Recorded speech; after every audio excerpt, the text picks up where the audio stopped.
Hello students, आज आप class 9 के बच्चों के लिए मैं फिर से लेकर आ रहा हूँ जिस चैप्टर को आप लोग पढ़ रहे थे, is matter around a sphere, उसी चैप्टर से एक नए टॉपिक को जिसमें आप लोग आज पढ़ने वाले हैं कंसंट्रेशन ऑफ अ सॉल्यूशन। यानी कि आज का टॉपिक जो है वह है कंसंट्रेशन ऑफ अ सॉल्यूशन। जैसे कि आप लोग जानते हैं कि सॉल्यूशन जो होता है ना, वो एक प्रकार का मिक्सचर होता है। आप लोग जान चुके हैं, लास्ट जो आप लोगों ने वीडियोज को देखा है उसमें आपको सॉल्यूशन के बारे में बहुत कुछ बताया गया था।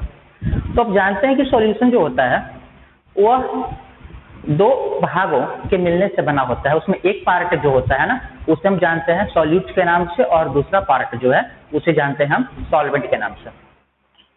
यहाँ पर हम यह देखते हैं कि सॉल्यूट जो होता है वह घुलता है और सॉल्वेंट जो होता है वो अपने में घुलाता है सॉल्यूट को। तो सॉल्यूट और सॉल्वेंट मिल करके सॉल्यूशन का फॉर्मेशन करता है, और हमें उसी सॉल्यूशन के कंसंट्रेशन के बारे में इस वीडियो में पढ़ना है। तो सबसे पहले आपको समझना होगा कि सॉल्यूशंस जो होते हैं उनका कंसंट्रेशन क्या होता है, उनकी सांद्रता क्या होती है। इसके लिए आप ऐसे समझ सकते हैं, बहुत ही सिंपली, बिना शुरू किए हुए, यानी कि बिना बुक से टॉपिक को शुरू किए हुए आप इसको सिंपल इस प्रकार से समझ सकते हैं कि आपके पास में दो अलग अलग बीकर है। दोनों बीकर में आपने थोड़ा थोड़ा पानी ले रखा है। मान लेते हैं कि उसमें आपने थोड़ा सा पानी ले रखा है दोनों बीकर में। दोनों में पानी का मात्रा बराबर आपने लिया है। एक बीकर में आप नमक ले रहे हैं 2 चम्मच, और दूसरे बीकर में नमक ले रहे हैं आप 4 चम्मच। तो नमक का मात्रा ज्यादा किसमें आपको दिखाई पड़ेगा? जिसमें 4 चम्मच आपने लिया है। ठीक है, तो इस प्रकार से दोनों में अगर हम देखते हैं तो हम क्या पाते हैं कि एक में सॉल्यूट जो है ना उसका मात्रा ज्यादा है, दूसरे में सॉल्यूट का मात्रा कम है। तो यहाँ पर हम क्या देखते हैं कि सॉल्यूट और सॉल्वेंट मिलकर सॉल्यूशन बना रहा है। ठीक है, तो सॉल्यूशन में तो दोनों शामिल है, सॉल्यूट भी शामिल है और सॉल्वेंट भी शामिल है। तो अगर आपसे कोई पूछता है कि कोई एक सॉल्यूशन है, आपको उसका कंसंट्रेशन बताना है, तो आप उसको कैसे कैलकुलेट कर सकते हैं, आप कैसे निकाल सकते हैं? तो ये जो भी सवाल जो दिमाग में आ रहा होगा कि कंसंट्रेशन क्या होता है, क्या कंसंट्रेशन के बेसिस पर सॉल्यूशंस के अलग अलग क्लासिफिकेशंस भी होते हैं, अगर होते हैं तो कौन है, हम इन कंसंट्रेशन को कैसे निकाल सकते हैं, और सॉल्यूशन भी अलग अलग तरह से तैयार होता है। जैसा कि आपने पढ़ा है कि हम देखते हैं कि सॉलिड जो होता है, जैसे कि चीनी है, नमक है, उसको हम सॉल्वेंट यानी पानी में ले रहे हैं, यानी कि सॉलिड जो है ना सॉल्यूट, उसको हम कहाँ ले रहे हैं? उसको हम ले रहे हैं लिक्विड सॉल्वेंट में। तो एक तो वो सॉल्यूशन है। और एक क्या सॉल्यूशन हो सकता है कि हम ले रहे हैं मिल्क, दूध है या अल्कोहल है, ठीक है, उसे हम यहाँ पर वाटर में ले रहे हैं, पानी में ले रहे हैं। तो एक यहाँ पर है किस फॉर्म में? लिक्विड फॉर्म में, और दूसरा भी लिक्विड फॉर्म में आपको दिखाई पड़ रहा है। यानी कि सॉल्यूट लिक्विड है, सॉल्वेंट तो लिक्विड था। तो इस प्रकार से यहाँ पर हम क्या देख रहे हैं कि ये जो है ना सॉल्यूशन, उसका नेचर या उसका कैरेक्टरिस्टिक्स क्या होगा? बदल जाएगा, चेंज हो जाएगा। ठीक है ना। तो जो भी सवाल दिमाग में आ रहा होगा उसका आंसर जो है आपको इस वीडियो से मिलेगा। तो चलिए अब हम शुरू करते हैं और समझने का प्रयास करते हैं। यहाँ पर आपको समझने के लिए थोड़ा आसानी हो, मैंने अलग अलग पॉइंट वाइज इसको पूरा जो है डिस्क्राइब मैंने कर रखा है, और अब मैं शुरू कर रहा हूँ। सबसे पहले देखिए, आपको concentration of a solution topic में सबसे पहला जो आपका पॉइंट है यह है, as we know that a solution consist two parts, solute and solvent. हम जानते हैं कि सॉल्यूशन जो होता है ना, इसमें दो हिस्से होते हैं, दो पार्ट्स होते हैं सॉल्यूशन के। एक होता है सॉल्यूट और दूसरा होता है सॉल्वेंट। सॉल्यूट और सॉल्वेंट दो उसके अलग अलग हिस्से होते हैं या पार्ट्स होते हैं। ठीक है, तो यहाँ तक तो कोई डाउट नहीं है। आपको पता है कि सॉल्यूशन जो है दो हिस्सों से मिलने से बना होता है, एक सॉल्यूट और दूसरा सॉल्वेंट। सॉल्यूट घुला होगा किसमें? सॉल्वेंट में। दूसरा पॉइंट आपको यहाँ पर दिया गया है समझने के लिए। Here a solution may have a small amount of solute dissolved in it, whereas another solution may have large amount of solute dissolved in it. एक सॉल्यूशन जो है ना उसमें हम क्या देख सकते हैं कि थोड़ा सा मात्रा में, कम मात्रा में सॉल्यूट जो है डिजॉल्व हो सकता है, जबकि दूसरा जो सॉल्यूशन है ना उसमें हम देख सकते हैं कि ज्यादा मात्रा में सॉल्यूट डिजॉल्व हो सकता है। यानी कि यहाँ पर हम देखते हैं कि ये जो मात्रा जो होता है, किसका मात्रा? तो मात्रा यहाँ पर हम देखते हैं कि जो होता है सॉल्यूट का, ठीक है, सॉल्यूट का मात्रा जो है ना अलग अलग सॉल्यूशंस में कम या ज्यादा हो सकता है। जैसे कि मैंने अभी शुरू में एग्जांपल आपको दिया था, तो एग्जांपल में मैंने क्या बताया था? एग्जांपल में मैंने बताया था कि आपको दो अलग अलग बीकर दिया गया है, दोनों बीकर में पानी बराबर मात्रा में है, एक में आप नमक ले रहे हैं 2 चम्मच, दूसरे में ले रहे हैं 4 चम्मच, ठीक है ना। तो उसके बेसिस पर कंसंट्रेशन क्या होगा, बदल जाएगा, दोनों का सांद्रता चेंज हो जाएगा, दोनों का बराबर नहीं रहेगा। इसके बाद यहाँ पर हम देख रहे हैं कि इसके बाद यहाँ पर आपको नेक्स्ट पॉइंट जो मेंशन किया गया है, इसमें आपको दिया गया है, इसको फिर से समझ लीजिएगा कि यहाँ पर क्या है, हियर अ सॉल्यूशन में have a small amount of solute dissolved in it. यहाँ पर कहाँ देख रहे हैं कि सॉल्यूशन जो है ना उसमें थोड़ा सा मात्रा में, छोटा मात्रा में सॉल्यूट डिजॉल्व हो सकता है, वेयर एज जबकि अनदर सॉल्यूशन में have large amount of solute dissolved in it. जबकि दूसरे सॉल्यूशन में हम क्या देख सकते हैं कि सॉल्यूट जो है उसका मात्रा क्या है, लार्ज अमाउंट, यानी कि उसका ज्यादा मात्रा उसमें डिजॉल्व है, घुला हुआ है, ठीक है। तो 2 पॉइंट हो गया, यहाँ तक तो कोई डाउट नहीं। अब आगे बढ़कर हम लोग तीसरे पॉइंट की तरफ चलते हैं। The solution which have less amount solute dissolve in it, यानी कि वह सॉल्यूशन जिसमें हम देखते हैं कि सॉल्यूट का मात्रा जो है थोड़ा सा डिजॉल्व है, घुला हुआ है, यानी कि जो कम मात्रा में घुला हुआ है, उसको हम कहते हैं डाइल्यूट सॉल्यूशन, उसको हम बोलते हैं डाइल्यूट सॉल्यूशन, ठीक है। यानी कि डाइल्यूट सॉल्यूशन वह सॉल्यूशन हुआ जिसमें हम देखते हैं कि सॉल्यूट जो होता है, सॉल्यूट उसका मात्रा जो होता है कम होता है, यानी कि कम मात्रा में सॉल्यूट अगर किसी एक सॉल्यूशन में एग्जिस्ट कर रहा है, अगर उसमें डिजॉल्व है, घुला हुआ है, तब इसका मतलब होता है कि वो सॉल्यूशन डाइल्यूट है। वेयर एज जबकि the solution which have more amount of solute, यानी कि वह सॉल्यूशन जिसमें सॉल्यूट ज्यादा मात्रा में है, मोर अमाउंट के साथ है, डिजॉल्व उसमें घुला हुआ, उसको हम कहते हैं कंसंट्रेटेड सॉल्यूशन। यानी किस प्रकार से हम कह सकते हैं कि on the basis of the amount of dissolved solute particles, यानी कि सॉल्यूट पार्टिकल्स जो होते हैं डिजॉल्व घुला हुआ, उनका जो मात्रा जो होता है ना, उस आधार पर हम कह सकते हैं कि सॉल्यूशन 2 तरह के होंगे। एक आपका होगा जिसे हम लोग जानते हैं कि सॉल्यूशन के नाम से डाइल्यूट सॉल्यूशन, और दूसरा क्या होगा, कंसंट्रेटेड सॉल्यूशन होगा, ठीक है। अब नेक्स्ट पॉइंट यहाँ आपको दिया गया है, the concentration of a solution is the amount of solute in a given quantity of solution, ठीक है। सॉल्यूशन का कंसंट्रेशन क्या होता है, सॉल्यूशन जो है ना बेलियन, उसकी सांद्रता क्या होती है, यह होता है द अमाउंट ऑफ सॉल्यूट, यानी कि सॉल्यूट की मात्रा किसी दिए गए सॉल्यूशन के क्वांटिटी में, ठीक है ना। यानी कि कोई एक सॉल्यूशन एक क्वांटिटी के साथ दिया गया है, उसमें सॉल्यूट का जो क्वांटिटी जो होगा, उसका मात्रा जो होगा, उससे हम बोलेंगे उस सॉल्यूशन का कंसंट्रेशन, ठीक है। तो बिल्कुल सिंपल एक सेंटेंस का आपका ये है, the concentration of a solution is the amount of solute in a given quantity of solution. अब आगे बढ़ते हैं। आगे आपको दिया गया है percentage method is the common method. तो अब तक यहाँ पर आपने क्या समझा, अब तक आपने यहाँ पर समझा कि सॉल्यूशन क्या होता है, सॉल्वेंट मिलकर सॉल्यूशन का फॉर्मेशन कर रहे हैं।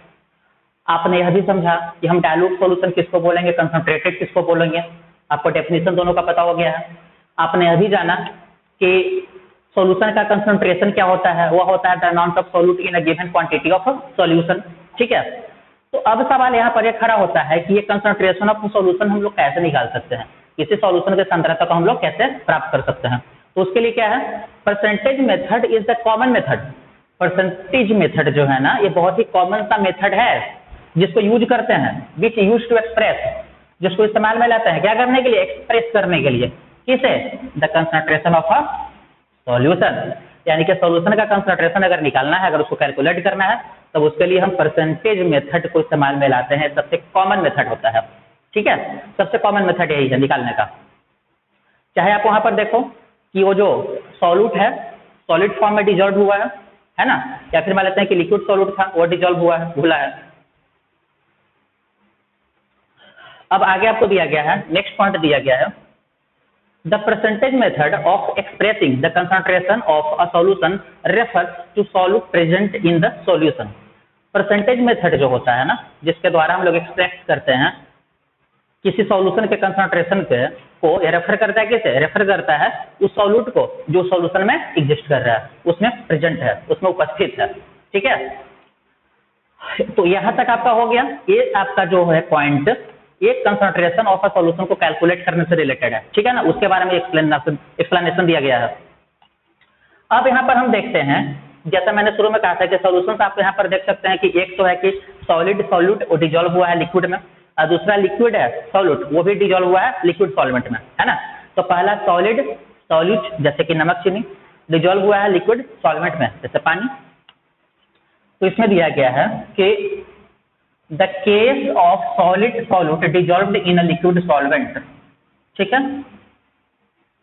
आपका ये दिया हुआ है कि the case of solid solute dissolved in a liquid solvent, यानी कि सॉलिड सॉल्यूट जो है, सॉलिड सॉल्यूट अगर डिजॉल्व्ड है किसी लिक्विड सॉल्वेंट में, तब उसके लिए क्या है, इन this case the concentration of a solution, इस केस में सॉल्यूशन का कंसंट्रेशन जो होगा ना, इसको हम तो कैसे डिफाइन कर सकते हैं, इसको हम ऐसे डिफाइन कर सकते हैं, ठीक है ना। अगर कोई सॉल्यूट घुला हुआ है किसी लिक्विड सॉल्वेंट में, तब वहां पर अगर कंसंट्रेशन सॉल्यूशन का हमें डिफाइन करना हो, तब उसको हम लोग ऐसे डिफाइन कर सकते हैं कि the mass of solute in grams present in 100 grams of the solution, यानी कि 100 ग्राम विलियन, 100 ग्राम सॉल्यूशन जो है ना, 100 ग्राम विलियन में उपस्थित सॉल्यूट की मात्रा ग्राम में, ठीक है। यानी सॉल्यूट जो है ना, सॉल्यूट उसकी ग्राम में वह मात्रा जो उपस्थित है, जो पाया जा रहा है किसमें, 100 ग्राम सॉल्यूशन में। उदाहरण के रूप में एक एग्जांपल से इसको थोड़ा सा और समझ लीजिए। फॉर एग्जांपल दिया गया है कि 20% solution of copper sulphate means, अगर आपसे कोई कह रहा है कि 20% सॉल्यूशन है कॉपर सल्फेट का, कॉपर सल्फेट का कितना सॉल्यूशन है, 20%। अगर कोई आपसे ये कह रहा है तो इसका मतलब क्या होता है, इसका मतलब होता है means that 20 gram of copper sulphate is present in 100 gram of the solution. इसका मतलब होता है कि 100 ग्राम सॉल्यूशन में 20 ग्राम कॉपर सल्फेट उपस्थित है, ठीक है।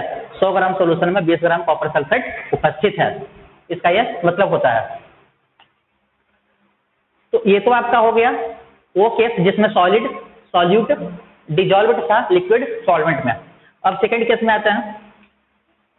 आप यहाँ पर उसके पहले एक फॉर्मूला भी आपको दिया हुआ है, आप इस फॉर्मूला को भी देख सकते हैं, जो ऊपर दिया गया था एक्सप्लेनेशन उसके अकॉर्डिंग है कि to be calculate the concentration of a solution के कंसंट्रेशन को कैलकुलेट करने के लिए क्या होगा, concentration of a solution is equal to mass of solute by mass of solution into 100, ठीक है ना।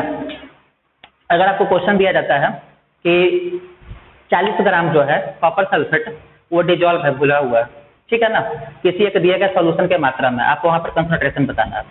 तो concentration of a solution equal to क्या हो जाएगा, सॉल्यूट यानी कि जो कॉपर सल्फेट था उसका मास बटा सॉल्यूशन, यानी कि आपको टोटल मास लेना है, सॉल्वेंट का भी और सॉल्यूट का भी टोटल मास आपको ले लेना है इंटू 100, बस निकल जाएगा कैलकुलेट करके आपको।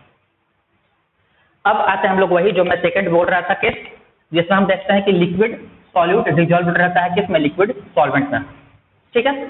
तो यहाँ पर क्या होगा, in this case the concentration of a solution, इस केस में सॉल्यूशन के कंसंट्रेशन को हम कैसे डिफाइन कर सकते हैं, the concentration of a solution can be defined as the volume of solute, solute का वॉल्यूम मिलीलीटर्स में जो उपस्थित है, प्रेजेंट है 100 मिलीलीटर सॉल्यूशन में, ठीक है।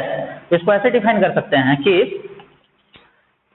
The volume of solute in millilitres present in 100 millilitres of the solution, यानी कि सॉल्यूट जो है ना उसका मिलीलीटर में मात्रा जो है ना, यहाँ पर वॉल्यूम जो है सॉल्यूट का मिलीलीटर में जो उपस्थित है 100 ml सॉल्यूशन में, उससे हम लोग इसको डिफाइन करते हैं। फॉर एग्जांपल उदाहरण के रूप में 50% सॉल्यूशन ऑफ अल्कोहल, अगर कोई आपसे कह रहा है कि 50% अल्कोहल का सॉल्यूशन है, इसका मतलब है कि 50 ml अल्कोहल शामिल है, उपस्थित है किसमें, 100 ml सॉल्यूशन में, यानी 100 ml सॉल्यूशन, 100 मिलीलीटर सॉल्यूशन जो है ना उसमें 50 मिलीलीटर, उसमें 50 मिलीलीटर अल्कोहल प्रेजेंट है, उपस्थित है। तो इस प्रकार से आप लिक्विड वाला केस जो होता है उसको आप समझ सकते हैं, ठीक है। अब यहाँ पर इसको कैलकुलेट करने के लिए क्या है, to be calculate the concentration of solution in terms of volume percentage of solute. इसमें क्या होगा, concentration of solution is equal to, solution जो है उसका कंसंट्रेशन निकालने के लिए यहाँ पर क्या फॉर्मूला होगा, concentration of solution is equal to volume of solute by volume of solution into 100। यहाँ पर वॉल्यूम क्यों यूज किया गया है, क्योंकि दोनों लिक्विड फॉर्म में है, ठीक है ना, दोनों यहाँ पर जो है आपको लिक्विड फॉर्म में दिया गया है इस जगह पर, और लिक्विड फॉर्म में नहीं है बल्कि वहां पर आप क्या देख रहे हो कि मिलीलीटर में वहां पर आपको दिया गया है उसका क्वांटिटी जो है, तो volume of solute by volume of solution into 100, ठीक है। तो इस फॉर्मूला को अप्लाई करके निकाल सकते हैं। तो यहाँ तक आपका हो गया सॉल्यूशन के कंसंट्रेशन को निकालने का क्या तरीका है, क्या मेथड है। तो आपने अब तक जो सुना उसके अकॉर्डिंग आपने यह समझा कि सॉल्यूशन का कंसंट्रेशन हम किसे कहते हैं, उसका डेफिनेशन क्या होता है, उसका परिभाषा क्या होता है। आपने यह समझा कि अमाउंट यानी कि मात्रा जो होता है, क्वांटिटी जो होता है सॉल्यूट का किसी सॉल्यूशन में, उसके बेसिस पर उसको कैसे हम क्लासिफाई कर सकते हैं डाइल्यूट और कंसंट्रेटेड सॉल्यूशन में। आपने यह भी समझा कि कंसंट्रेटेड सॉल्यूशन जो रहता है या सॉल्यूशन का कंसंट्रेशन जो होता है उसको हम कैसे एक्सप्रेस कर सकते हैं। आपने यह समझा कि किसी भी प्रकार का सॉल्यूशन का अगर फॉर्मेशन हो रहा है सॉल्यूट, वहां पर सॉल्यूट जो है ना वो सॉलिड का अगर लिक्विड में अगर है सॉल्वेंट के रूप में, या फिर लिक्विड सॉल्यूट है और अगर उसका लिक्विड सॉल्वेंट में है, तब उस सिचुएशन में कैसे हम कंसंट्रेशन को निकालेंगे सॉल्यूशन का। तो उसके लिए आपका यहाँ तक दिया हुआ था फॉर्मूला आपने देख लिया है। अब इस फॉर्मूला को अप्लाई करके हम लोग नेक्स्ट वीडियो जो होगा उसमें एक दो न्यूमेरिकल्स करके देख लेंगे कि किस प्रकार से निकलता है। बहुत ही सिंपल तरीका है निकालने का, बस फॉर्मूला आपको याद रखना है। सॉल्यूट का वॉल्यूम, सॉल्यूशन का वॉल्यूम दोनों ले लीजिए, 100 से उसको मल्टीप्लाई कर दीजिए, निकल जाएगा। अब इसके बाद नेक्स्ट टॉपिक जो आपका है ये है क्लासिफिकेशन ऑफ सॉल्यूशंस। यहां पर आपको है कि on the basis of the amount of solute, amount of solute यानी कि सॉल्यूट का मात्रा जो है, अमाउंट जो है, उसके बेसिस पर जो उपस्थित है, ठीक है ना, on the basis of the amount of solute present, यानी कि सॉल्यूशन में सॉल्यूट का मात्रा जो उपस्थित है उसके आधार पर सॉल्यूशंस को हम लोग यहाँ पर जो है क्लासिफाई कर सकते हैं दो तरह से, या दो तरह से इसको हम समझ सकते हैं। पहला होता है क्या, पहला यहाँ पर होता है अनसैचुरेटेड सॉल्यूशन, दूसरा होता है सैचुरेटेड सॉल्यूशन, ठीक है। यानी कि यहाँ पर हम क्या देखते हैं कि सॉल्यूशन जो होता है उसमें मात्रा जो है सॉल्यूट का, अगर उसको हम यहाँ पर आधार बना लें तब हम देख सकते हैं कि दो तरह से सॉल्यूशंस होंगे, एक होगा अनसैचुरेटेड, दूसरा होगा सैचुरेटेड, ठीक है। तो अनसैचुरेटेड सॉल्यूशन हम किसे कहते हैं, यहाँ पर होता है कि अ सॉल्यूशन इन विच, एक सॉल्यूशन जिसमें, a solution in which more quantity of solute can be dissolved without raising the temperature called saturated solution. Saturated called unsaturated solution. Unsaturated solution हम किसे बोलेंगे, एक ऐसा सॉल्यूशन जिसमें और ज्यादा मात्रा में सॉल्यूट को हम डिजॉल्व कर सकते हैं बिना उस सॉल्यूशन के टेम्परेचर को बढ़ाए। मतलब मान लेते हैं कि आपने एक सॉल्यूशन तैयार किया है नमक पानी का, ठीक है, सॉल्ट वाटर सॉल्यूशन आपके पास है। आप उस सॉल्यूशन में अगर एक दो चम्मच और नमक को घुला पा रहे हैं बिना उस सॉल्यूशन के टेम्परेचर को बढ़ाए हुए, इसका मतलब है कि वह अनसैचुरेटेड है। तो अनसैचुरेटेड का ही पहचान होता है कि उसमें हम और ज्यादा मात्रा में सॉल्यूट को घुला सकते हैं बिना उसका टेम्परेचर को बढ़ाया हुआ। टेम्परेचर नहीं बढ़ाना, आपको दूसरे टेम्परेचर पर और उसमें घुल जाएगा, घुलाना चाहिएगा तो, ठीक है ना। अब इसके बाद नेक्स्ट आता है सैचुरेटेड सॉल्यूशन।